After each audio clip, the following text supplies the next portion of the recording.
أعوذ بالله من الشيطان اللعين الرجيم. بسم الله الرحمن الرحيم. الحمد لله رب العالمين، والصلاة والسلام على أشرف الأنبياء والمرسلين وخاتم النبيين وطه وياسين ومولانا ومولى الثقلين إمام الحرمين صاحب کعبہ قوسین جد الحسن والحسین ابی القاسم محمد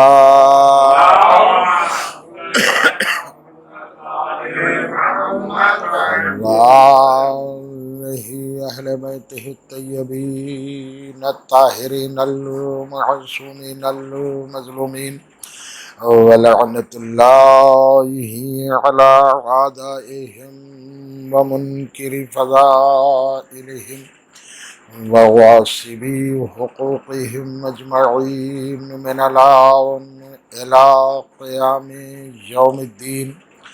أما بعد فقد قال الله سبحانه تبارك وتعالى في كتابه المبين وهو أصدق الصادقين وقوله الحق. بسم الله الرحمن الرحيم. تبارك الذي بيده الملك وهو على كل شيء قدير.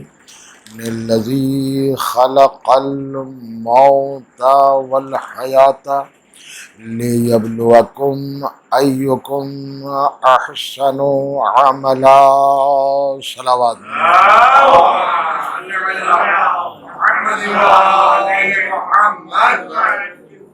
محترم سامعین و برادران ایمانی، عزاداران سید الشہداء، یہ مجلس ایک عالم دین کی، ایک مولانا کی رسالہ و ثواب کی مجلس ہے، اور یہ بھی حقیقت ہے کہ مولا علی نے ارشاد فرمایا کہ انسان تو مر جاتا ہے مگر اس کا علم باقی رہتا ہے۔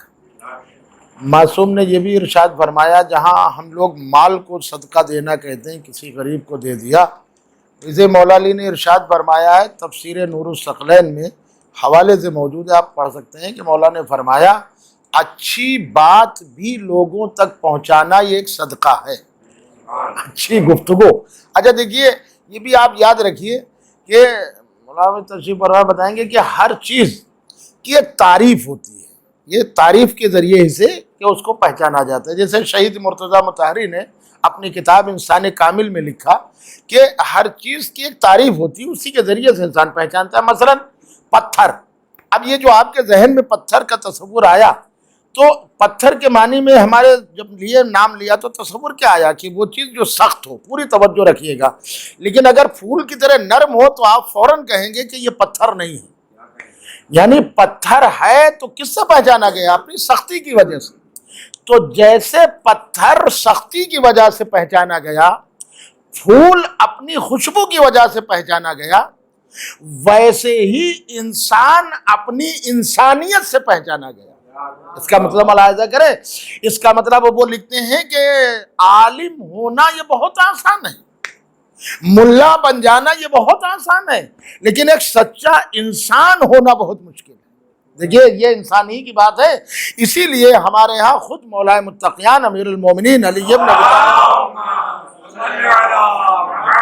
طالب، یہ میں ایک معصوم کا میں نے نام لیا، خود پیغمبر سے بھی یہی حدیث ہے، سرکار سید الشہداء سے بھی یہ حدیث، کئی معصوموں سے ایک ہی حدیث ہے، یہ حدیث کئی معصوموں سے ہے کہ جب سوال کیا گیا کہ سب سے اچھا کون انسان ہے تو ہمارے یہاں اچھے انسان کو کیا کہتے ہیں کہ صاحب جو نماز پڑھے وہ اچھا، جو روزہ رکھے وہ اچھا، جو حج کرے وہ اچھا، وغیرہ وغیرہ. لیکن پیغمبر نے کیا ارشاد فرمایا؟ جب سوال کیا گیا، مولا علی سے پوچھا گیا، امام حسین علیہ السلام سے، کئی معصوموں سے سوال کیا گیا کہ یہ بتائیے سرکار سب سے بہتر اچھی کوالٹی کا انسان وہ کون ہے؟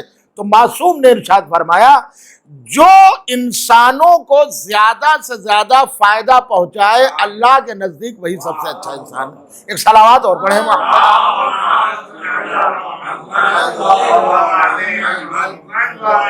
جو انسانوں کو زیادہ سے زیادہ. اسی لیے عبد الکریم مشتاق یہ پہلے مسلمان تھے، پھر شیعہ مذہب قبول کیا، اس کے بعد انہوں نے کئی کتابیں لکھی. ظاہر سی بات ہے یہ دیوبند کے تعلیم یافتہ تھے، تو اس کے بعد انہوں نے کئی کتابیں لکھی. اس میں ایک کتاب میں انہوں نے لکھا کہ اصلاً جو انسان کو متوجہ کیا گیا ہے، جو مولا علی کے ایک حدیث کو لکھا، متوجہ کیا گیا اور متوجہ. ایک صلوات اور پڑھیں محمد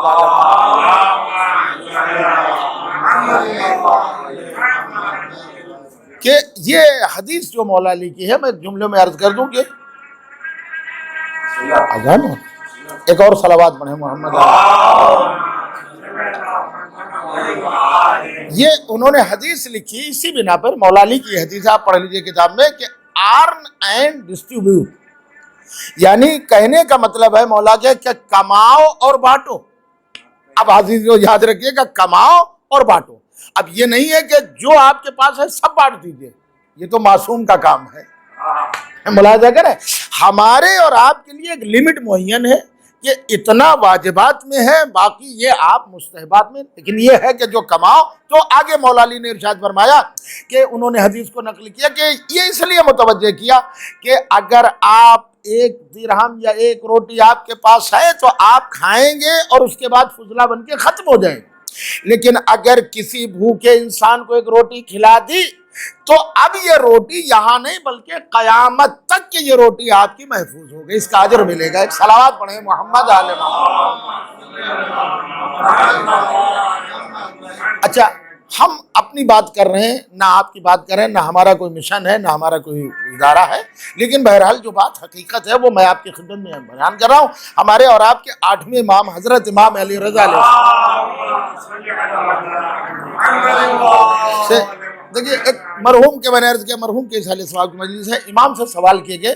اب اس میں کئی سوال اس میں کیے کہ مولا ایک طرف جنازہ جا رہا ہوں، یہ جنازہ جا رہا ہے، اور ایک طرف تحصیل علم کا مسئلہ ہے، یعنی حصول علم کا کہ آپ حاصل کر رہے ہیں. تو مولا اب یہ بتائیے، بہت سے لوگ سوال کر دیتے ہیں نا، یہ والی چیز بہتر ہے کہ یہ والی چیز. اب یہ بڑا مسئلہ ہوتا ہے کہ بتانا، دونوں اچھی چیزیں ہوں تو اس میں ایک کو زیادہ بتانا بڑا مسئلہ ہوتا ہے. اسلام میں بہت سی اچھی چیزیں ہیں. تو اب سوال کیا کہ فرزند رسول ایک طرف جنازہ جا رہا ہوں، مشیت جنازہ میں جانا، تدفین میں جانا، یہ زیادہ بہتر ہے یا علم کا حاصل کرنا یہ زیادہ بہتر ہے؟ بڑا عجیب مسئلہ. ہمارے یہاں تدفین کے لیے بڑے مسائل ہیں، جنازے کے لیے بڑے مسائل ہیں کہ آپ کاندھا دیجئے. اچھا دیکھیے، جو بہت سے لوگ کہتے ہیں کہ صاحب ہم نے یہ دیکھا، ہم نے وہ دیکھا، میں کہہ رہا ہوں کہ یہ زمانہ وہ چل رہا ہے کہ جو کبھی نہیں دیکھا تھا وہ دیکھا، جو کبھی نہیں دیکھا تھا وہ دیکھا. بھئی قرآن میں پڑھتے تھے، دیکھیے قرآن کی تھیوری کے پڑھتے تھے، لیکن یہ بات ہزاروں برس پہلے کی تھی کہ عزیر پیغمبر گئے، انہوں نے دیکھا کہ ایک پوری بستی جو ہے یہ مردہ پڑی ہوئی ہے اور لاشیں سڑ رہی. تو یہ ظاہر سی بات ہے قرآن 1400 سال پہلے نازل ہوا، اور اس سے 500 سال پہلے جناب عیسیٰ ہے، جناب عیسیٰ سے پہلے جناب موسیٰ ہے. اچھا، جناب موسیٰ کے بعد یہ جناب عزیر ہیں جنہوں نے توریت جو اصلی شکل تھی وہ وہاں تک یہودیوں تک پہنچائی. تو ظاہر سی بات ہے یہ عزیر پیغمبر کا ہزاروں برس سے بھی آگے ہزاروں برس کا واقعہ، اور وہ ایک بستی میں نکلے اور دیکھا کہ لوگ مردہ پڑے ہوئے ہیں.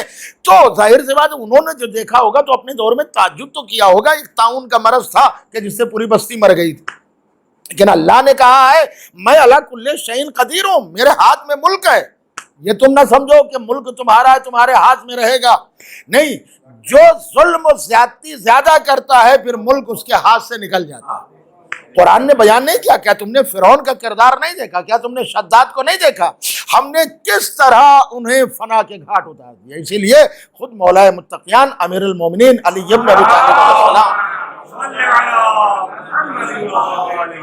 نے ارشاد فرمایا ہے کہ دیکھیے کیا نہج البلاغہ میں، دیکھیے میں کہتا ہوں اللہ کی قسم، میں کوئی زیادہ کتابیں نہیں پڑھتا ہوں، تاریخی کبھی پڑھ لی تھی، لیکن یہ ضرور ہے کہ قرآن کے بعد نہج البلاغہ میں 1 گھنٹہ 2 گھنٹہ، وہ بھی عربی میں نہیں پڑھتے کہ یہ عربی بھی پڑھو اردو بھی پڑھو، اس کے کئی ترجمے رکھے ہیں، وہی نہج البلاغہ اور اس کی شرح، بہترین تفسیر اور بہترین سمجھنے کی چیز، جس میں ایک ایک چیز کو خود مولا علی نے بیان کیا۔ جب آپ نے ارشاد فرمایا جب بستر پہ لیٹو جاؤ تو پہلے اپنے نفس کا محاسبہ کرو روزانہ کہ ہم نے آج کیا کیا۔ مولا فرماتے ہیں زندگی میں تمہارے نہ مال قیمت میں رکھتا ہے، کوئی بھی چیز قیمتی نہیں، اگر کوئی چیز قیمتی ہے تو تمہارا وقت۔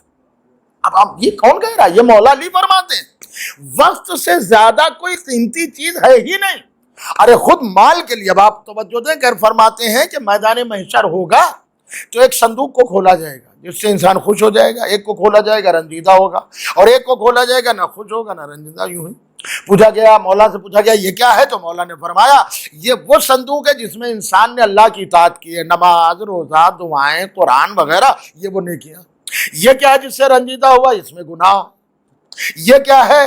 کہا یہ وہ صندوق ہے جو صرف اس نے وقت سونے میں اور بیکار میں گزارا ہے۔ صلوات پڑھیں محمد علیہ وسلم۔ تو مولا علی نے ارشاد فرمایا نہج البلاغہ میں تمہارا سب سے قیمتی اثاثہ تمہارا وقت ہے، وقت کو صحیح استعمال کرو، وقت کو ضائع نہ کرو۔ فرماتے ہیں جو وقت چلا گیا وہ آ نہیں سکتا۔ اور ایک جملہ ایک جگہ آپ نے ارشاد فرمایا کہ یاد رکھو جو ہاتھ دولت تمہارے ہاتھ سے نکل گئی، فرماتے دولت پہ افسوس نہ کرو، آج گئی ہے کل آ جائے گی، اللہ دینے والا۔ وہ واسطوں سے وسیلوں سے کذاب لاک ڈاؤن چل گیا، اتنے ہزار کا نقصان ہو گیا اور یہ میرا نقصان ہو گیا، افسوس نہ کریے، اللہ چاہے گا پھر مل جائے گا۔ ملاحظہ کر رہے ہیں مولا علی نے فرمایا یہ اس کے ہاتھ میں ہے، رزق جو ہے اس نے اپنے ہاتھوں میں رکھا۔ تو مولا نے کیا فرمایا؟ جو رزق یا روزی یا دولت تمہارے ہاتھ سے نکل گئی اس پہ افسوس نہ کرو، اس لیے کہ یہ آج نہیں کل پھر پروردگار تمہیں عطا کر دے گا۔ لیکن اگر افسوس ہے تو اس بات پہ ہے کہ جو وقت تمہارا نکل گیا ہے وہ پھر واپس آنے والا نہیں ہے۔ تو مولا فرماتے ہیں کہ جو چیز واپس نہ آئے اس پہ افسوس کرنا چاہیے، جو واپس آ رہی اس پہ افسوس نہیں کرنا چاہیے۔ تو ہمارے اور آپ کے 8ویں امام حضرت امام علی رضا علیہ الصلوۃ والسلام سے سوال کیا۔ دیکھیے بڑے کہ غور کریں گے، میں نے یوں ہی نہیں کہا، یہ ہمارے اسٹوڈنٹس کے لیے، طالب علموں کے لیے یہ وقت سونے سے زیادہ قیمت رکھتا ہے۔ ظاہر سی بات ہے یہ وقت جو ہے سونے سے زیادہ قیمت رکھتا ہے۔ اور یہ بھی معصوم نے فرمایا جو دنیا میں زیادہ سوئے گا وہ قبر میں متے جگایا جائے گا، لہذا اسی لیے ہے کم سوئیے۔ دیکھیے سونا اپنی جگہ، لیکن ہاں یہ ضرور کہا کچھ ایسے سونے ہیں، یہ ملاحظہ کریں کہ جو سویا تو کم مگر اللہ کی خدائی کو خرید لیا۔ میں کہتا ہوں دیکھیے بڑی عجیب بات ہے کہ سونا اپنی جگہ، لیکن اچھا آپ کبھی غور کریے تو آپ کو لگے گا مثلا ہمارے ساتھ عاشق بھائی ہمارے ساتھ، مولانا ہے ہمارے ساتھ، عسکری بھائی ہیں، وکیل صاحب ہیں، اگر ہم کہیں جائیں خطرے کی جگہ پہ تو ہمیں کچھ تو سہارا ہوگا کہ 4 لوگ تو ہمارے ساتھ ہیں، 5 لوگ تو ہمارے ساتھ ہیں۔ آپ سوچئے گا اچھا ایک جگہ ہم ایسی جگہ پھنس گئے جہاں کوئی ہے ہی نہیں اور سب دشمن آ رہے ہیں، ہمیں معلوم ہے کہ یہ کوئی لاٹھی لے کر آ رہا ہے، کوئی یہ لے کر آ رہا ہے، کوئی بندوق لے کر آ رہا ہے، تو اب ہمیں ڈر کہاں پہ ہوگا؟ ڈر وہاں پہ نہیں ہوگا جہاں پہ 4 لوگ ہیں، ڈر وہاں پہ ہوگا جہاں ہمارا کوئی نہیں اور سب دشمن آ رہے ہیں۔ تو اسی بات کو اب آپ اپنی کتاب میں پڑھیں، چاہے قرآن میں پڑھیں چاہے حدیث میں، بڑا عجیب جملہ عرض کر رہا ہوں۔ ڈرنا ایک ہی رات کا واقعہ ہے، نبی کے پاس والے کو چاہیے تھا یا نبی سے دور والے کو چاہیے تھا؟ نبی کے پاس والے کو چاہیے تھا یا نبی سے دور والے؟ میں پھر آپ کی خدمت میں عرض کر رہا ہوں، دیکھیے دونوں جگہ فرق ہے۔ ہمارے ساتھ ایک آدمی ہو، دیکھیے یہ کسی نے، میں نے کتاب میں پڑھا ہے کہ امام زمانہ جو زندہ ان کا ایک ساتھ ہے،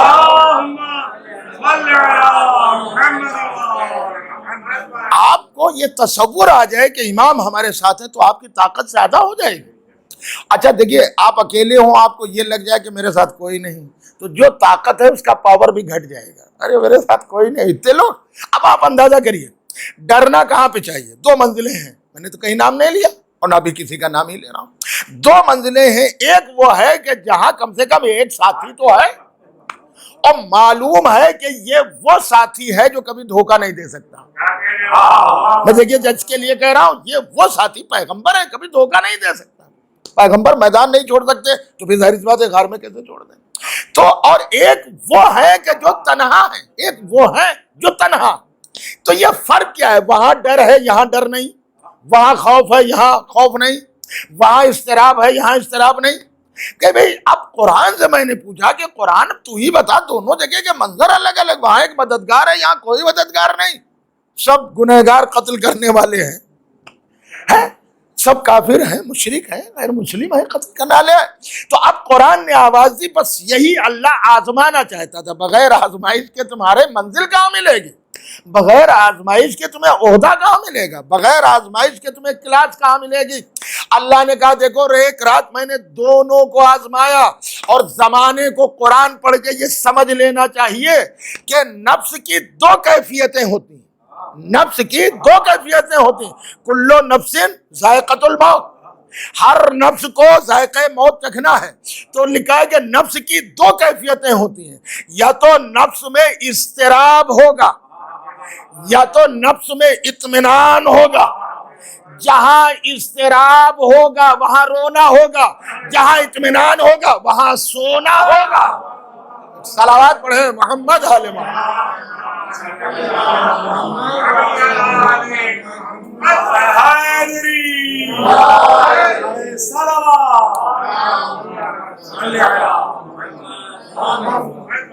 ہمارے پاس دولت کچھ ہے ہی نہیں، آپ سمجھیے ہمارے پاس کوئی دولت نہیں، یہی دولت ہے۔ لیکن ہمارے ہاں بیان کرنے میں نے عرض کیا کہ دو چیزوں میں ہم فرق ہی نہیں کر پاتے۔ ایک عام طور سے آدمی نے سمجھ لیا کہ صاحب بس یہ دولت ہے، یہ تو نہیں، ہمیں معصوم کے قول کو دیکھنا ہے، قرآن کو دیکھنا ہے۔ معصوم نے ارشاد فرمایا کہ جو قرآن میں یہ آیت ہے کہ قرآن کی تلاوت ایسے کرو جو تلاوت کرنے کا حق ہے، یہ حق کے معنی کیا ہے؟ تو اب ظاہر سی بات ہے قرآن کے معنی تو اہل بیت بتائیں گے۔ تو معصوم نے ارشاد فرمایا کہ قرآن کی تلاوت کے ساتھ ساتھ قرآن کی باتوں پر عمل بھی کرو، اس لیے کہ قرآن سنانے کے لیے نہیں آیا، عملی زندگی بنانے کے لیے آیا۔ اب اس کی میں دلیل آپ کی خدمت میں عرض کر دوں کہ ہمارے سبھی یہاں دوست احباب بیٹھے ہوئے ہیں، کوئی بزرگ ہے، کوئی ہمارے ساتھ کا ہے، کہ آپ نے اپنے کسی ملازم کو بلایا اور کہا کہ دیکھیے صبح آپ کو گیٹ کھولنا ہے، کہا جی ہاں، دیکھیے صبح اچھا کمرے کی صفائی ہونا ہے، کہا یہ بھی ٹھیک ہے، کرسیاں صحیح کرنا، میز صحیح کرنا ہے، اور سب لوگ 8 بجے آ جانا ہے، سب کو بتا دینا ہے، اور 11 بجے سب کو ناشتہ کرانا ہے، کہا صاحب یہ بھی ٹھیک ہے، اور کہا جو بچے آ جائیں ان کے سب کے نام لکھیے، کہا یہ بھی ٹھیک ہے۔ وہ سب رجسٹر پہ سارے کام لکھتا گئے صبح سے شام تک، اور کہا پھر تمہیں لکھنؤ جانا ہے، وہاں سے یہ سامان لانا ہے، کہا اچھا یہ بھی ٹھیک ہے۔ اس کے بعد میں ان سے کہا کہ اسکول کو بند کرنا ہے، کہا یہ بھی ٹھیک ہے۔ یہ اتنے کام دے دیے، 10 کام دے دیے۔ اب جب شام ہوئی تو بلایا کہ آئیے، کہا کیا؟ کہا وہ میں نے جو صبح تمہیں کام بتائے تھے، کہا حضور میں نے دیکھیے کتاب پہ بھی لکھا ہے، کتاب پہ لکھا ہے کہ صبح اسکول کھولنا ہے، کرسیاں صاف کرنا ہے، میز صاف کرنا ہے، اور اس کے بعد پھر ناشتہ دینا ہے، پھر اسکول بند کرنا ہے، پھر لکھنؤ جانا ہے، شہر جانا ہے، وہاں سے یہ چیز لانا ہے۔ تو کہا ہاں یہ تو لکھا، کہا میں نے زبانی بھی یاد کر لیا، میں حافظ ہو گیا اس کا۔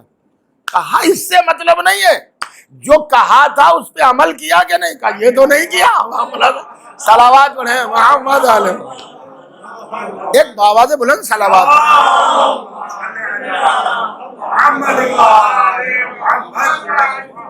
میں نے غلط تو نہیں کہا، قرآن جو کہہ رہا ہے اس پہ عمل کریے، قرآن جو کہہ رہا ہے، اللہ کی کتاب جو کہہ رہی، مولا علی نے یہی ارشاد فرمایا اور کتابوں میں موجود ہے۔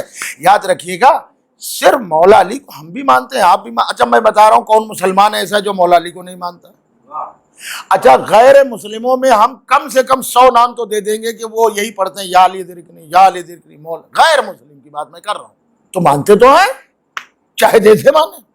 تو اب یہ لکھا ہے کہ خالی مولا علی کو ماننا کافی نہیں ہے جب تک کہ ان کی عملی زندگی کو اپنے کردار میں نہ ڈھال لیں، جب تک کہ ان کی عملی زندگی کو۔ آج ہی میں دیکھ رہا تھا واٹس ایپ پہ کہ کلپ بھیجی گئی کہ جو اسرائیل میں وہ تختی لیے ہوئے اور یہ کہہ رہے ہیں یہودی کہ خیبر کی شکست ہماری آخری شکست، اب ہم شکست نہیں کھائیں گے. خیبر کی شکست ہماری آخری شکست تھی. اس کا مطلب یہ ہے کہ ایک طرف ہمارے یہاں کہا جاتا ہے یہ خیبر و خندق پڑھنے سے فائدہ کیا, یہ خیبر و خندق کے سنانے سے فائدہ کیا, اور دوسری طرف ان کے بزرگ جو ہارے تھے وہ اپنے بچوں کو بتاتے چلے آ رہے ہیں. ملاحظہ کریں, آپ اندازہ کریے. ایک صلوات پڑھے محمد علیہ.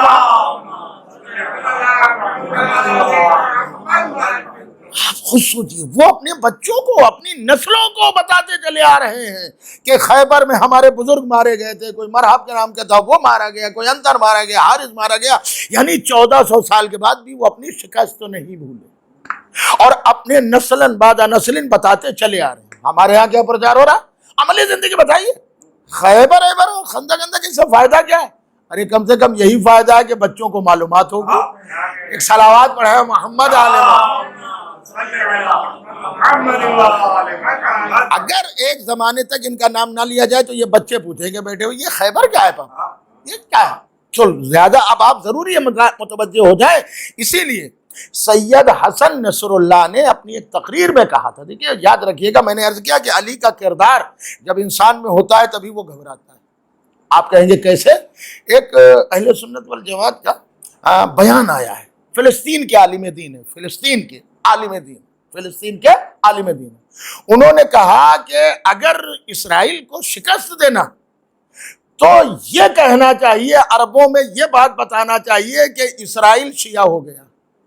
اب لوگ تعجب میں آئے کہ صاحب اس کی وجہ کیا؟ کہا یہ عربوں کی عادت رہی ہے کہ انہوں نے ہمیشہ شیعوں کو مارا ہے. عرض کر رہا ہوں مسلمانوں نے ہمیشہ ان کو ستایا, لہذا انہیں چاہیے کہ اسرائیل کو شیعہ ثابت کریں. اس لیے آج آپ دیکھیے یمن میں کتنا ظلم کر رہا ہے, ظاہر سی بات کوئی غیر قوم نہیں, مسلمان پہ ظلم کر رہا ہے. آپ دیکھیے سیریا میں کتنا ظلم ہوا, داعش نے کتنا ظلم کیا. تو عزیزوں بس ایک جملہ میں آپ کی خدمت میں عرض کر دوں کہ کہاں اسرائیل کی طاقت لوگ کہتے ہیں اور کہاں لبنان کی طاقت, کہاں حسن نصر اللہ کی طاقت, کہاں ان کی طاقت, کہاں ایران کی طاقت. وہ بہت بڑا, اتنے فوجی, اتنے ٹینک, اتنا یہ سب. میں کہتا ہوں کہاں فرعون کی طاقت, کہاں موسیٰ کی طاقت, کہاں نمرود کی طاقت, کہاں ابراہیم کی طاقت, کہاں ابرہہ کی طاقت, کہاں عبد المطلب کی طاقت. لیکن اللہ نے کہا وہ تمہارا الگ ہوگا کہ طاقت سے ڈرتے ہو. ہم بڑی طاقت والوں کو چھوٹی چیزوں سے زیر کرتے ہیں. نمرود کو ایک مچھر کے ذریعے سے مارا, فرعون کو پانی میں ڈبویا, اور ابرہہ کو ایک پرندے کے ذریعے سے زیر کر دیا. ایک صلوات پڑھیں محمد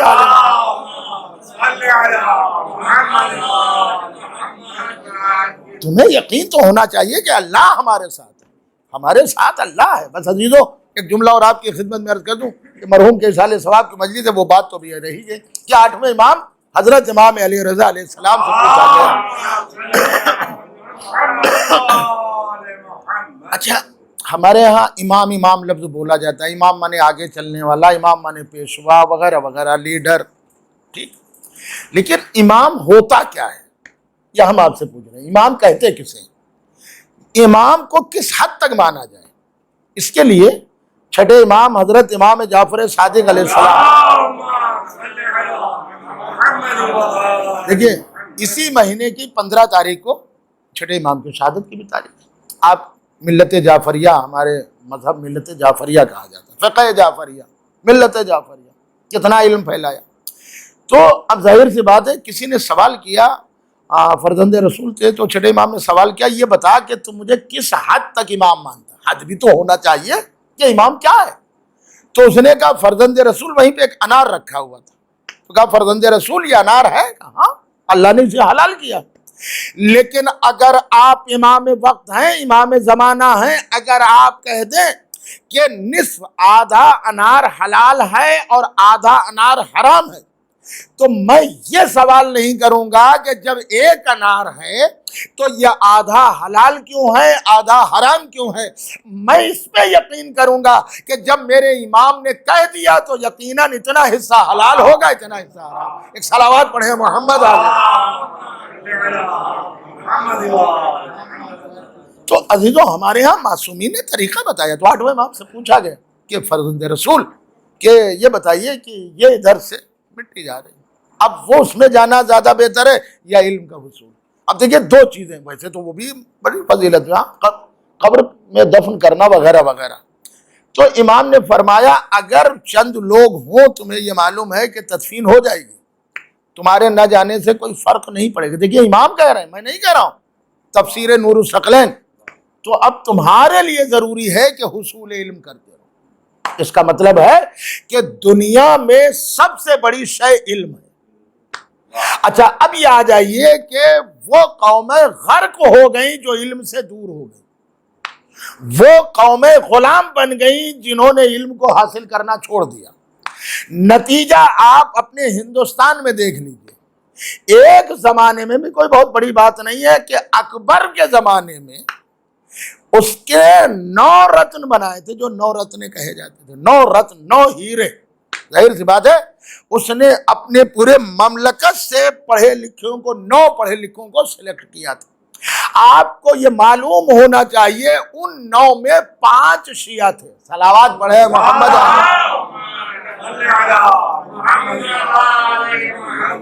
ان 9 میں 5 شیعہ تھے. اس کا مطلب ہمارا سماجی علم بھی بتا رہا ہے، ہمارا دینی علم بھی بتا رہا ہے، ہمارا اللہ بھی بتا رہا ہے کہ جس دن تم قرآن کا، جس دن تم علم کا حاصل کرنا چھوڑ دو گے، اس دن تم ذلیل ہوتے چلے جاؤ گے، محتاج ہوتے چلے جاؤ گے. اسی لیے مولا علی نے ارشاد فرمایا ہے کہ اللہ جب کسی قوم پہ صلوات اور پڑھیں محمد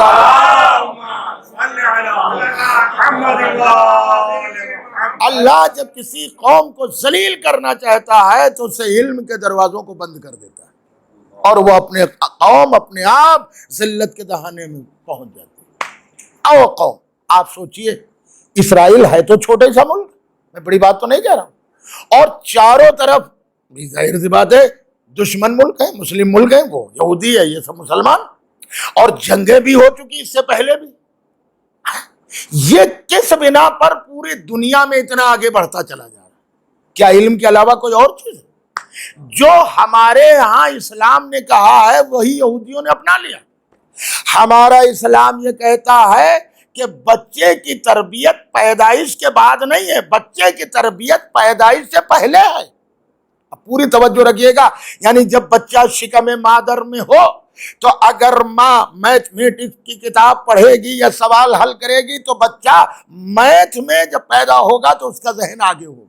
پوری توجہ رکھیے گا. یعنی یہ خود پیغمبر اسلام حضرت محمد مصطفیٰ صلی اللہ علیہ وسلم اگر ماں تلاوت قرآن کرے گی اس دوران میں تو جو بچہ پیدا ہوگا وہ قرآن پڑھنے میں آگے ہوگا.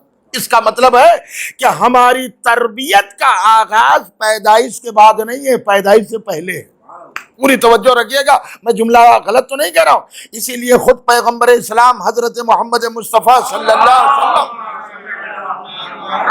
وسلم نے ارشاد فرمایا کہ بیٹوں کے متعلق سوال ہوگا کہ کسی کے 6 بیٹے ہیں 2 بیٹے ہیں تو سوال ہوگا حشر میں اس سے بھی، بھئی آپ نے جو بیٹے، ٹھیک ہے اللہ کی نعمت ہے، آپ نے ان کو بنایا کیسے، علم حاصل کرایا کہ نہیں. جو چیز واجبات ہے وہ ماں باپ سے بھی سوال کیا جائے گا. بس عزیزو قرآن جو کہہ رہا ہے نِلَّذِی خَلَقَ الْمَوْتَ وَالْحَیَاةَ لِیَبْلُوَکُمْ أَیُّکُمْ أَحْسَنُ عَمَلًا.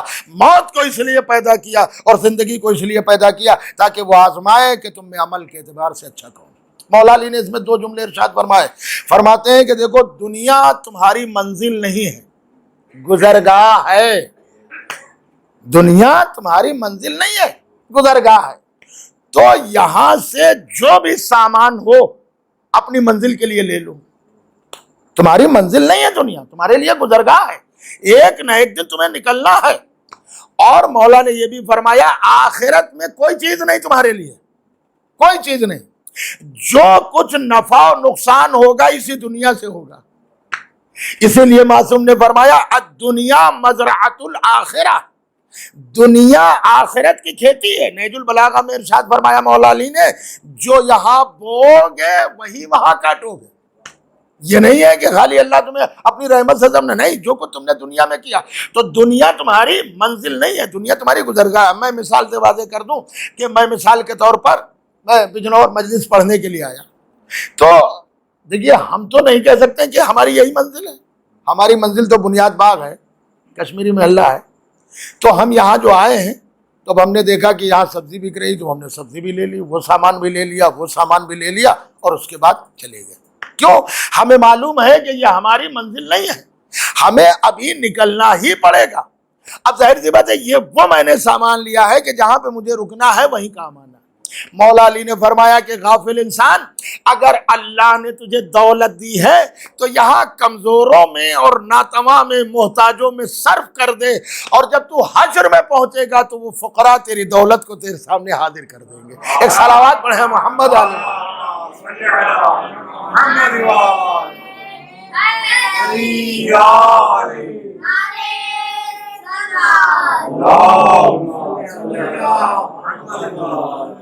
بس عزیزوں، میں نے عرض کیا کہ یہ دنیا کو سمجھنا ہے، یہاں سے کچھ نہیں کوئی لے کے جائے، بلکہ جو حال میں آیا اسے اسی حال میں جانا ہے۔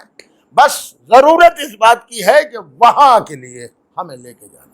یاد رکھیے گا، اکثر لوگوں کو یہ آ جاتا ہے کہ صاحب جن کے نام سے اصالِ ثواب پڑا وہ ان کو ثواب پہنچا، ان کو تو پہنچا ہی پہنچا، ہم کو بھی پہنچ رہا ہے جو ان کو ثواب پہنچا۔ اب میں ایک مثال سے واضح کر جو میں نے کتاب میں پڑھی ہے۔ مثلا آپ دیکھیے کوئی کھیت ہے، کھیت تو جو ٹیوب ویل چلایا گیا، پانی لا رہے ہیں تو اس میں ایک نالی بنائی جاتی ہے، تو مقصد کیا ہوتا ہے کہ نالی کے ذریعے سے پانی آئے گا کھیت میں، یہی تو ہوتا ہے نا۔ تو جو کھیت میں جا رہا ہے پانی تو کھیت کو دیا جا رہا ہے، لیکن یہ ہو ہی نہیں سکتا کہ جن نالیوں سے ہو کر پانی جا رہا ہے وہ نالیاں تر نہ ہوں۔ ملاحظہ کرے، وہ نالیاں تر نہ ہو، ایسا ہو ہی نہیں سکتا۔ تو بس یہی حال ایصال ثواب کا ہے۔ جن کے نام ہم ایصال ثواب کر رہے ہیں، ظاہر سی بات ہے جب ان کو ثواب ملے گا تو یہ ہو ہی نہیں سکتا جو ہم سورے پڑھ رہے ہیں اس میں ہم کو ثواب نہ پہنچے۔ ایک صلوات پڑھے محمد آل محمد۔ اچھا، ہمارے ہاں انسان، قرآن میں بھی اللہ نے کہا جلد باز بہت ہے، انسان بہت جلدی کرنا۔ آپ دیکھیے 90% تو یہی ہے جو میں نے دیکھا کہ صاحب ایک بار الحمد 3 بار قل الحمد۔ ہم تو سمجھ رہے ہیں الحمد بھی نہیں ختم ہوتا ہے، یہ 3 بار قل اللہ صلوات اور یہ کہنا، یعنی اللہ میاں کو بھی دھوکہ دے رہے ہیں اور مرنے والے۔ ارے بھائی آپ آئے مجلس میں تو کم سے کم ایک ایصال ثواب پڑھ دیجئے، ورنہ ایسا نہ ہو حشر میں وہ پوچھے کہ میاں پڑھنے کے لیے کہا گیا تھا تو آپ نے پڑھا ہی نہیں۔ دیکھیے میں آپ کی خدمت میں بالکل ریئل چیز ہے یہ، آپ یاد رکھیے جہاں ہر شے کا سوال ہوگا، جہاں ہر شے کا سوال ہوگا وہاں ہمارے اوپر جو ہمارے سوالات ہیں وہ بھی ہوں گے۔ چنانچہ اب مولا متقیان امیر المومنین علی ابن ابی طالب علیہ السلام یہ تمہاری زندگی کے دن بھلے کم ہوں لیکن اس کا اجر اللہ کی نگاہ میں بہت زیادہ ہے۔ دیکھو یاد رکھو، دنیا میں تمہیں کیسے زندہ رہنا، دنیا میں ایسے زندہ رہنا ہے جب تک زندہ رہو لوگ تمہیں یاد کرتے ہیں، اور جب تم مر جاؤ تو لوگ تمہیں اچھے الفاظ سے یاد کریں۔ الذی خلق الموت والحیات، موت تو وہ ہے شے کہ جس سے بڑے بڑے انسان گھبراتے ہیں۔ سکندر نے اپنے وصیت میں یہی کہا تھا کہ جب میں دفن کے لیے جاؤں کفن سے باہر میرے ہاتھ نکال دینا۔ یہ ہے کیوں؟ کہا تاکہ دنیا عبرت حاصل کرے، دنیا عبرت حاصل کرے کہ دیکھو مشرق و مغرب کے خزانے تھے لیکن قبر میں جب جا رہا ہوں تو خالی ہاتھ جا رہا ہوں۔ مولا علی نے نہج البلاغہ میں ارشاد فرمایا، کہا تمہاری عبرت کے لیے یہ کیا کافی نہیں؟ نہج البلاغہ میں ارشاد فرماتے ہیں کیا تمہارے عبرت کے لیے یہ کافی نہیں ہے کہ جنہیں تم کاندھے پر اٹھا کے لے کے جا رہے ہو اور یہ سوچ رہے ہو کہ ہم انہیں قبرستان پہنچا رہے ہیں، تو کیا یہ عبرت کافی نہیں ہے کہ ایک دن تمہیں بھی جانا؟ دیکھیے یہ مولا علی نے فرمایا ایک دن تمہیں بھی جانا۔ اور آگے مولا ایک جملہ فرماتے ہیں کہ جب تمہارے دماغوں میں غرور بھر جائے، گھمنڈ بھر جائے کہ اب میرے برابر کون ہے، میرے پاس اتنی جائیداد ہے، اتنا مکان ہے، اتنا وہ ہے، تو مولا فرماتے ہیں کبھی ٹہل کر قبرستان آ جاؤ۔ نہج البلاغہ میں جب تمہارے دل و دماغ میں، تمہارے نفس میں غرور بھر جائے اور یہ سوچنے لگو کہ اب میرے برابر کون ہے، اب میرے برابر کون ہوگا، مکان میرے پاس اتنے ہیں، میرے پاس اتنی جائیداد ہے، اتنے درہم و دینار، تو مولا فرماتے ہیں کہ اب تم قبرستان آ جاؤ اور وہاں پر نگاہ کر کے دیکھ لو کہ تم سے بڑے بڑے مال والے تھے مگر آج ایک سورہ فاتحہ کے محتاج ہو گئے، آج ایک سورہ فاتحہ کے محتاج ہو گئے۔ بس عزیزو، ہمارے دوست ظاہر سی بات ہے یہ گفتگو ہمارے ایک مولانا ناصر مہدی صاحب ہیں، تھوڑی بہت وہ جانتے ہیں، یہ مولانا عارف صاحب سے ہمارے بڑے پرانے تعلقات، یہاں آنے سے بھی بہت پہلے میں کانپور ایک بار مجلس پڑھنے گیا اور ایک بار نکاح پڑھنے، تو سب سے پہلے نکاح میں ملاقات ہوئی مجلس میں، اور اکثر یہ ہوتا تھا کہ مولانا فون کرتے تھے، ارے شبر صاحب آپ تو ذاکر ہے کوئی اشرا، تو ہماری طرف بھی دیکھ لیجیے گا۔ تو میں نے فون کیا 2 سال پہلے بھی، یا 1 سال لاک ڈاؤن سے پہلے، انہوں نے فون کیا تو میں نے کہا ناصر صاحب کے یہاں کشمیر کا اشرا خالی ہے، آپ چلے جائیں گے، میں چلا جاؤں گا۔ تو خود وہ کہنے لگے، میں نے کہا مولانا اتنے لکی آدمی ہیں، اس سے پہلے کچھ نہیں تھا، آپ نے فون کیا اور فوراً آ گیا۔ اور وہ جو گفتگو تھی میرے خیال میں، ابھی میں مجلس پڑھنے اس سے پہلے جب آیا تھا، ہمارے سامنے ہمارے بزرگ بیٹھے ہوئے ہیں، تو پھر بڑی دیر تک ملاقات ہوتی رہی۔ لیکن ظاہر سی بات ہے انسان کی موت کا کوئی وقت معین نہیں ہے، انسان کی موت کا کوئی وقت معین نہیں ہے۔ اسی لیے کسی عارف سے پوچھا گیا کہ نماز کب پڑھیں، تو کہا کہ موت سے 1 دن پہلے یا 1 گھنٹہ پہلے۔ تو کہا یہ کیسے؟ وہ کہا کہ اگر تم یہ معین کر لو کہ ہمیں اتنے دن بعد موت آئے گی تو نماز نہ پڑھو۔ جب موت کا وقت معین نہیں ہے تو ہر نماز پڑھ کے یہ سوچو کہ کب اللہ مجھے اٹھا لے، ایسا کر رہے ہیں آپ۔ تو عزیزو یہ یاد رکھیے گا، ہمارے ہاں معصومین علیہ السلام نے طریقے بتائے، اور یہ جو دنیا ہے اس وقت بیٹھنے کا نام نہیں، اس وقت سنگھرش کا نام ہے، جد و جہد کا نام ہے، کوشش کا نام ہے، جہاد کا نام ہے۔ جہادی کو تو سنگھرش کہا گیا۔ مولا علی نے اپنے وصیت نامے میں جو وصیت نامہ لکھا ہے، جو کہا ہے 21 کو سر پہ ضربت لگی، اور ظاہر سی بات ہے 20 کے بعد یہ وصیت نامہ بیان کیا۔ جب اسبق بن نباتہ بیان کرتے ہیں، مجھے پتہ نہیں چل رہا تھا کہ یہ پٹی زیادہ زرد ہے یا مولا کے پیشانی، زہر کا اثر اتنا ہو گیا۔ اس وقت جو وصیت کی ہے اس میں ایک وصیت کا جملہ یہی ہے کہ میرے لال دیکھو خبردار، جہاد سے غافل نہ ہونا۔ کون سا جہاد؟ اپنے مالوں سے جہاد۔ سب سے پہلے مال کا نام لیا مولانا نے، اپنے مال سے جہاد اور اپنی جان سے جہاد، اور اگر یہ دونوں سے نہ کر سکو تو کم سے کم اپنی زبان سے جہاد کرتے رہو۔ صلوات پڑھیں محمد علیہ۔ اچھا، زبان سے جہاد کیا ہے؟ زبان کسے کہتے ہیں؟ ہمارے ایک دوست سے جو بہت ہمارے ساتھ رہتے تھے، وہاں جو زیارت وغیرہ وغیرہ سب جگہ وہ بڑی ہنسی مذاق ہوتی تھی۔ تو ایک دن میں نے کہی دیا ہنسی ہنسی میں، میں نے کہا آپ 100 عمل کرتے ہو تو کیا، یہ کم سے کم جہاں سارے عمل کیے یہ داڑھی تو رکھوائیے۔ حالانکہ 2-4 لوگ تھے، اب وہ تھوڑا سا شرمندہ ہو گئے۔ میں نے کہا آپ اتنے نمازی بھی ہیں، روزہ بھی آپ کا نہیں چھوٹتا، حج بھی آپ کیے ہوئے، اور زکوٰۃ بھی آپ دیتے ہیں، میں اس کا بھی گواہ ہوں کہ آپ زکوٰۃ بھی دیتے ہیں، لوگ خالی خمس دیتے ہیں، آپ زکوٰۃ بھی ادا کرتے ہیں۔ اس کے باوجود آپ نے زیارتیں بھی کی ہیں، لیکن کم سے کم اگر یہ بھی عمل ہو، دیکھیے اس کا مطلب ہے اگر ہم مال سے جہاد نہیں کر سکتے جان سے، تو کم سے کم ایسی زبان استعمال کریں کہ لوگ نیک بننے کی کوشش کریں۔ لہذا مولا علی نے ارشاد فرمایا کہ میرے لال اپنے مال سے جہاد کرنا۔ سب سے پہلے سب سے اچھا جہاد جو ہے وہ اپنے مال سے ہے، پھر جان سے۔ بھئی قرآن نے سورہ توبہ میں ارشاد فرمایا ہے اور کہا ہے کہ الذین آمنوا وہاجروا وجاہدوا فی سبیل اللہ باموالہم وانفسہم، وہ لوگ کہ جو اپنے جان سے اور مال سے جہاد کرتے ہیں، اللہ کے نزدیک ان کا بہت بڑا درجہ ہے اور وہی کامیاب ہونے والے ہیں۔ دیکھیے مال سے جہاد میں معمولی میں نہیں سمجھتا ہوں، ہمارے اور آپ کے لیے ہے کہ آپ دیکھیے کہ 10 روپے اگر ہیں تو 1 روپیہ غریب کو دے دیجئے، 9 روپے بچا لیجئے، 8 روپے بچا لیجئے۔ اہل بیت کا کیا ہے جہاد کہ اگر ایک سائل روٹی مانگ رہا ہے، ایک آدمی ہے، ایک آدمی، 5 فقیر نہیں ہے، 5 لوگ ہیں یہاں اور روٹیاں 5 ہیں، اور 5 روٹیاں وہ ہیں جو ایک آدمی کی 1 روٹی خوراک ہے، اور آنے والا فقیر ایک ہے، اور اس نے کہا اہل بیت ہم بھوکے ہیں، تو ایک ہی روٹی دینا چاہیے نا، تقاضۂ بشریت تو یہی ہے۔ لیکن اہل بیت بتانا چاہتے ہیں تم اور ہو ہم اور ہیں، اہل بیت بتانا چاہتے ہیں کہ تم اور ہو ہم اور ہیں۔ اچھا عزیزوں، کیا کہ 1 روٹی کے بعد اگر 2 روٹی دے دی گئی تو کوئی مسئلہ نہیں، 3 روٹیاں دے دی جاتی، ایک کم سے کم روٹی بتا لی جاتی۔ میں نے کہا یہ کیا ہے؟ اسلام نے آواز دی، قرآن کی آپ تفسیر پڑھیے، یہ خالی سخاوت نہیں ہے بلکہ یہ ایثار ہے، یہ ایثار ہے کہ نیکی کرنے میں ہم آگے اور یہ ساری روٹیاں دے دی گئی۔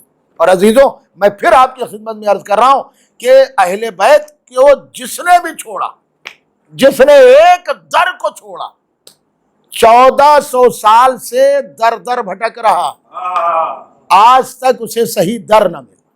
یہ یاد رکھیے گا، یہی وہ در ہے جس نے اسلام کی حقیقت کو بیان کیا۔ اور میں اپنی طرف سے نہیں کہہ رہا ہوں، آپ کتابیں پڑھ لیں تو آپ کو معلوم ہوگا، ہمارے اور آپ کے 8ویں امام حضرت امام علی رضا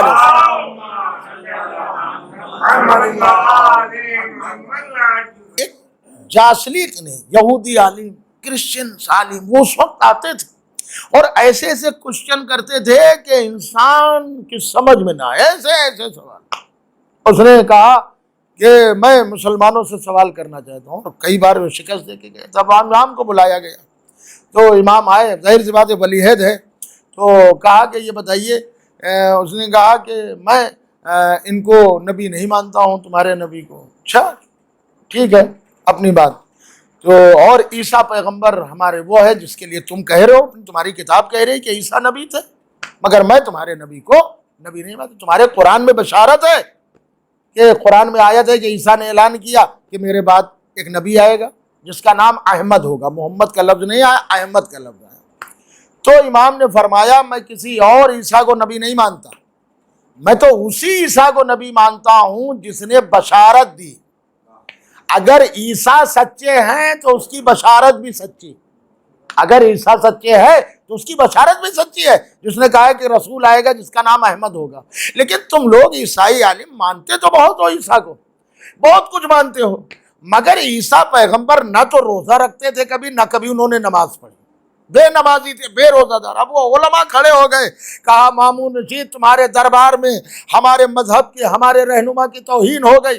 انہوں نے کہا کہ عیسیٰ پیغمبر نہ نماز پڑھتے تھے نہ روزہ رکھتے تھے، یہ کیسے ہو سکتا ہے؟ ارے ہماری کتابیں بتا رہی ہیں کہ وہ تو رات بھر نمازیں پڑھتے تھے، دن بھر روزہ رکھتے تھے، انہوں نے کہیں مکان بھی بنوایا نہیں، جہاں لیٹ گئے وہی ان کا گھر ہو گیا، زندگی کو اللہ کی راہ میں گزار دیا۔ اور یہ کون سے امام ہیں؟ 8ویں امام، جنہیں کہہ رہے ہو علی رضا بہت بڑے عالم، کہہ رہے ہیں عیسیٰ نماز نہیں پڑھتے تھے، عیسیٰ روزہ نہیں رکھتے تھے۔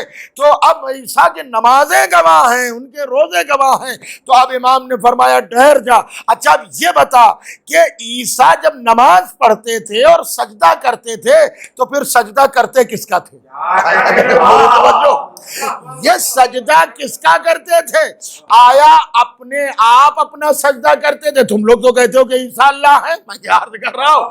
تو عیسیٰ اللہ، اگر عیسیٰ اللہ تھے تو روزہ کس کے لیے رکھتے تھے؟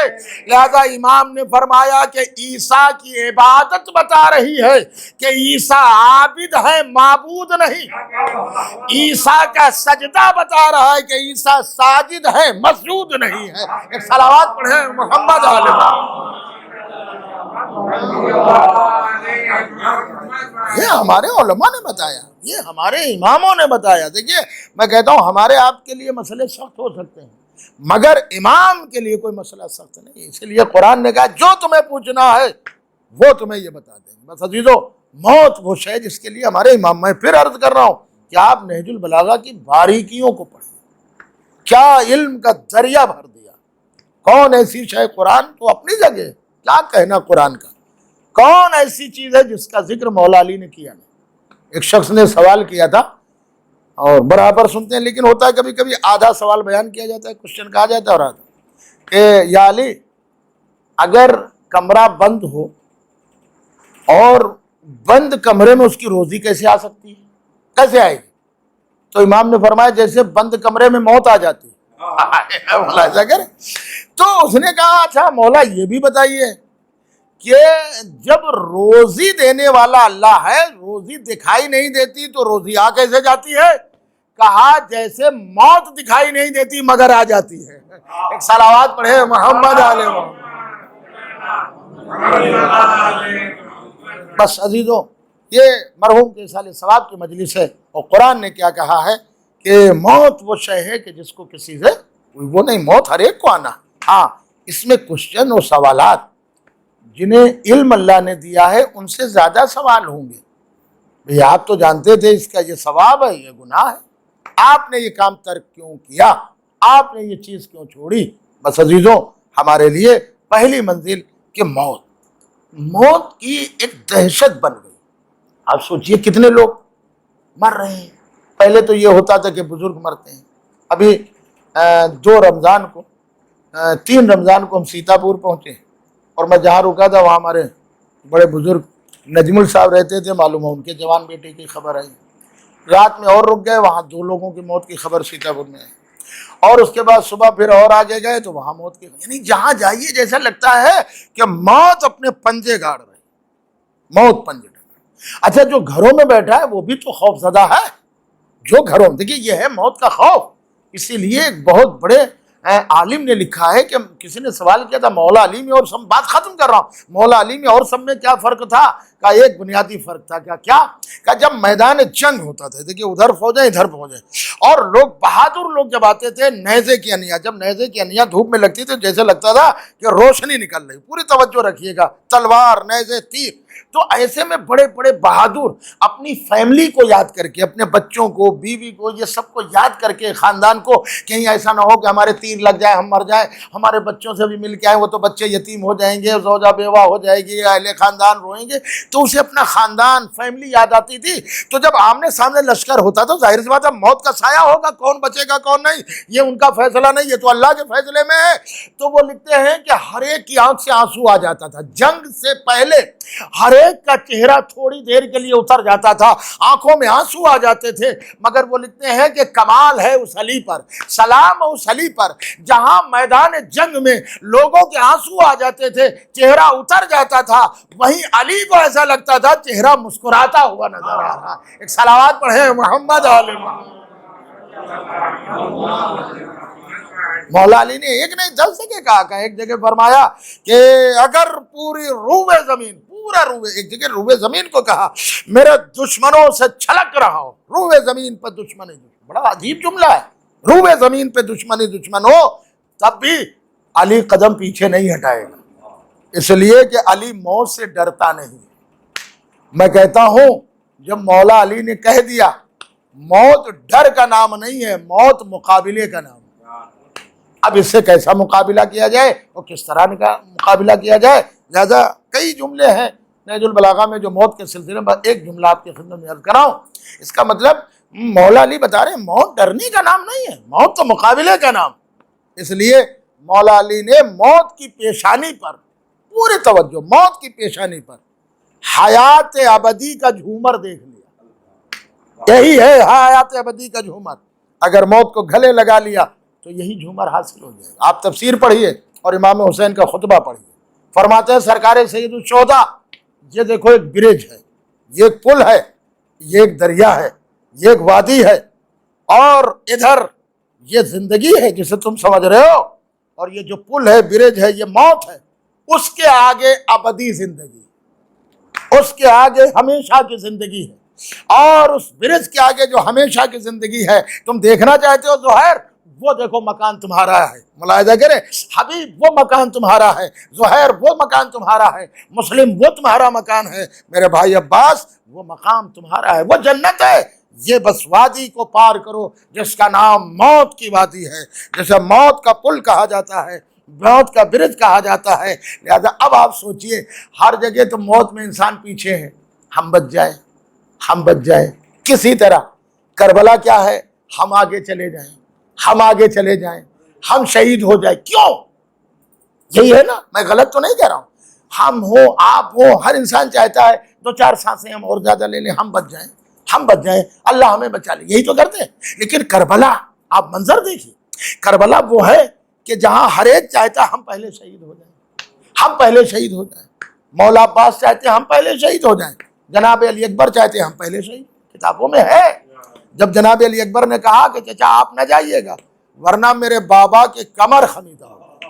اچھا عزیزوں، میں اپنی طرف سے نہیں کہہ رہا ہوں، یہ کتابوں میں ہے. جناب لقمان، یہ ان کا ذکر قرآن میں، ان کے نام سے سورہ، پیغمبر نہیں مگر حکیم تھے، اللہ والے، ان کے نام سے سورہ. ان کے کئی بھائی تھے. ایک خبر دینے والے کافی دن پردیس میں رک گئے کہ تمہاری ماں مر گئی، اور کیا ہوا، تمہارے باپ مر گئے، تمہاری بہن مر گئی، تمہاری زوجہ مر گئی. 4 خبریں. اس کا جواب دیا یہ. پھر کہا اور کیا ہوا، کہا تمہارا بھائی بھی مر گیا، اس نے بھی دم توڑ دیا.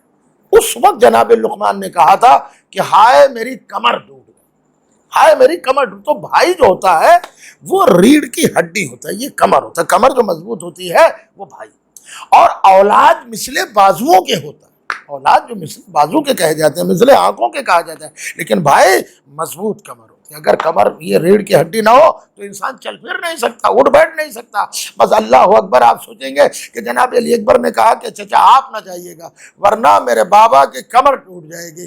ایک بار جناب عباس کہتے ہیں میرے لال علی اکبر نہیں، تم پہلے نہیں شہید ہوگے ورنہ میرے آقا کے آنکھوں کا نور چلا جائے گا۔ اللہ اللہ، تو اس کا مطلب ہے کہ موت میں ہر ایک انسان جلدی کر رہا ہے کہ ہم چلے جائیں۔ حبیب کہتے ہیں ہم جائیں گے، زہیر کہتے ہیں ہم جائیں گے۔ آپ سوچئے امام حسین کی یہ ظہر کی نماز ہو رہی ہے اور ایک بار تاریخ کہتی ہے کہ حسین ابن نمیر نے کہا کہ حسین تم چاہے جتنی نمازیں پڑھو تمہاری نماز قبول نہیں۔ حبیب سب میں بیٹھے تھے، تلوار کو کھینچ لیا اور ایک بار کہا کیا بکتا ہے دشمن خدا، ارے تیری نماز قبول ہو اور زہرا کے لال کی نماز قبول نہ ہو۔ بس یہ کہہ کر تلوار سے جہاد کرنے لگے۔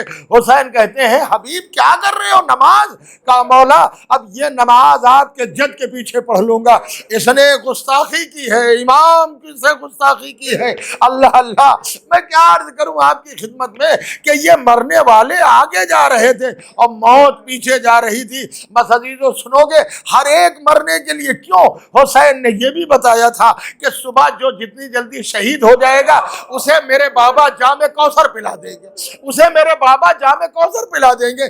دنیا یہ سوچتی ہوگی کہ حسین نے اپنے دوستوں کو پہلے بھیجا، جگر کے ٹکڑوں کو بعد بھیجا۔ ارے زندہ کسی کو نہیں رہنا ہے، سب کو 10 محرم ہی کو شہید ہونا ہے، لیکن حسین جس کو دیکھ رہے ہیں یہ میرا دوست ہے، یہ بڑا پیاسا ہے۔ حبیب تم جلدی چلے جاؤ، زہیر تم جلدی چلے جاؤ، حافظ تم جلدی چلے جاؤ تاکہ ان کی پیاس ختم ہو جائے، ان کی مصیبت ختم ہو جائے، میرا بابا حوض کوثر سے پلائے گا۔ ارے بھیا باز تم بھی چلے جاؤ، اور محمد تم بھی چلے جاؤ، قاسم تم بھی چلے جاؤ، اکبر تم سب سے آخر میں جانا۔ اکبر کو اس لیے آخر میں نہیں بھیجا کہ یہ بیٹا ہے، اکبر کو اس لیے آخر میں بھیجا کہ یہ میرا بیٹا ہے۔ ارے یہ مصیبتیں زیادہ اٹھا لے، اللہ اللہ، یہ پیاس کی مصیبت شدت زیادہ اٹھا لے۔ میں کہتا ہوں جب اکبر نے اتنی مصیبتیں اٹھائی تو اللہ اکبر اصغر نے کتنی مصیبتیں اٹھائی۔ جزاکم ربکم، اللہ آپ کو کسی غم میں نہ رلائے سوائے غم مظلوم کربلا کے۔ میں تعزیت میں پیش کروں گا کہ مرحوم کا بیٹا بھی ہے، مرحوم کے بھائی بھی ہے۔ دیکھیے بھائی چلا گیا، بھائی کی کمر جھک گئی۔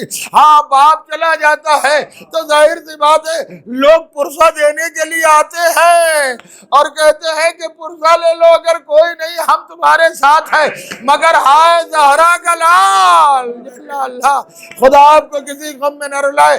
عزیزوں میں ایک جملہ اور کہوں گا، یہ مئی جون کے مہینے چل رہے ہیں، ابھی آپ نے رمضان میں روزے رکھے ہوں گے، سچ بتائیے دیکھیے میں نے آپ کی خاص تجربہ لیا وہ یہ کہ 7 بجے کے قریب نماز ہوتی تھی، ظاہر سی بات ہے جب 20 منٹ آدھا گھنٹہ رہ جاتا ہے تو ہم مسجد میں یا گھر میں بیٹھ گئے اور یہ کہتے ہیں اب 25 منٹ رہ گئے، اب 20 منٹ رہ گئے، اب 15 منٹ رہ گئے، اب 10 منٹ، اب 5 منٹ، اب ہم روزے کا وقت ہو گیا اور اس کے بعد فوراً اذان شروع ہو جاتی ہے اور اس کے بعد جلدی جلدی نماز پڑھ کر ہم چاہتے ہیں کہ جلدی سے روزہ افطار کر لیں۔ اور عزیزو جتنی گرمی زیادہ ہوگی، آپ کو بھی جتنی گرمی زیادہ لگے گی، دھوپ میں آپ زیادہ نکلیں گے اتنا ہی آپ ٹھنڈا پانی مانگیں گے، اللہ اللہ، جتنی گرمی زیادہ ہوگی اتنی آپ کو ٹھنڈے پانی کی طلب ہوگی۔ میں کہہ رہا ہوں عزادارو جب 20 منٹ رہ جاتے آدھا گھنٹہ تو ہماری حالت متغیر ہو جاتی ہے۔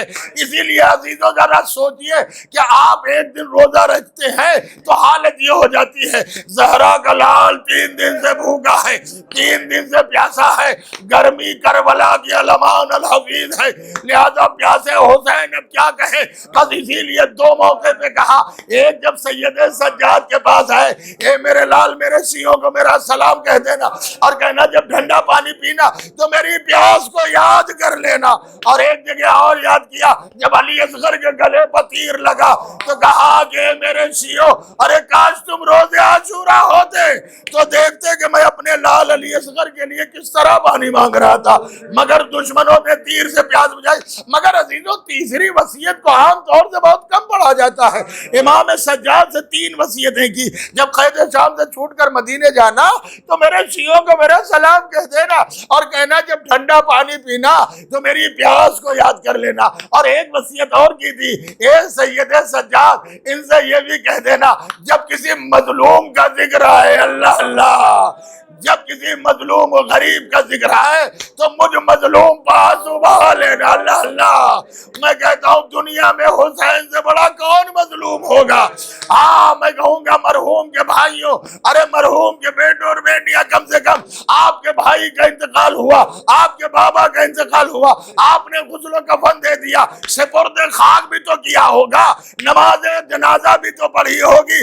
ہاں مگر زہرا کا لال کربلا میں لاشا بے گور و کفار، ایک بہن ہے جو آواز دے رہی ہے، ہائے میرا ماں جایا کربلا میں ذبح ہو رہا کوئی لاش علی لعنت اللہ علی قوم الظالمین وسيعلم الذين ظلموا ایہم منقلبون۔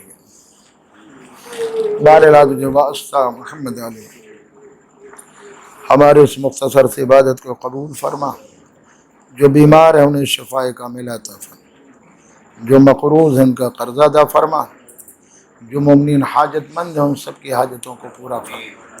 یا اللہ جن مرحوم کے سال ثواب کی مجلس ان کے تمام گناہوں کو معاف فرما، رومنے جوار معصومین علیہ السلام میں جگہ اور ان کے پسماندگان کو صبر جمیل عطا فرما۔ یا اللہ پوری دنیا میں جہاں جہاں مومن مومنات موجود ہیں جان مال عزت ناموس کی حفاظت فرما۔ یا اللہ تجھے واسطہ محمد آل محمد کا، خصوصاً سیدی و مولائی حضرت حجت امام زمان علیہ السلام کا واسطہ، امام حسین کی مظلومی کا واسطہ، جناب زہرا سلام اللہ علیہ کا واسطہ، یہ جو بیماری چل رہی ہے، جو مہاماری چل رہی ہے، آل محمد کے صدقے میں جلد سے جلد سے دور فرما۔ یا اللہ تجھے واسطہ محمد آل محمد کا، جو مومنین پریشان حال ہیں ان کی پریشانیوں کو دور فرما۔ یا اللہ جو مومنین اس دنیا سے گزر چکے ہیں ان سب کے گناہوں کو معاف فرما اور ان سب کو جوار معصومین علیہ السلام میں جگہ عنایت فرما۔ یا اللہ مومنین میں اتحاد عطا فرما، ہم سب کو آل محمد کے راستے پر چلنے کی توفیق عطا فرما، ہم سب کا حشر محمد آل محمد کے ساتھ فرما۔ یا اللہ تجھے واسطہ محمد آل محمد کا امام زمانہ کے ظہور میں تعجیل فرما۔ آپ حضرات سے گزارش ہے کہ آپ حضرات ایک بار سورہ حمد اور 3 بار سورہ قل اللہ کی تلاوت فرما کر مرحوم مولانا سید عارف حسین ابن مولانا سید ابو القاسم مرحوم کے نام سے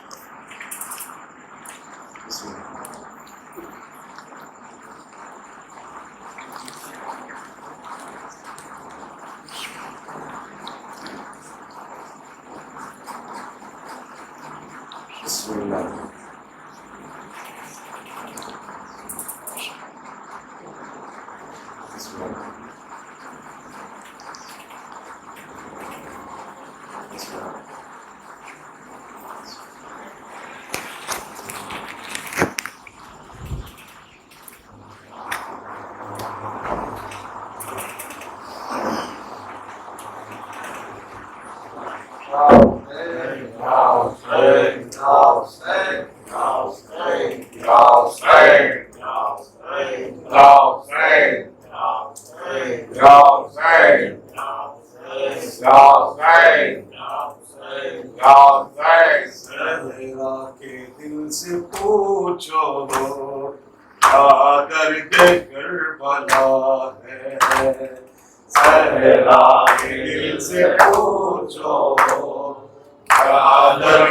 کربلا ہے، زہرا کے دل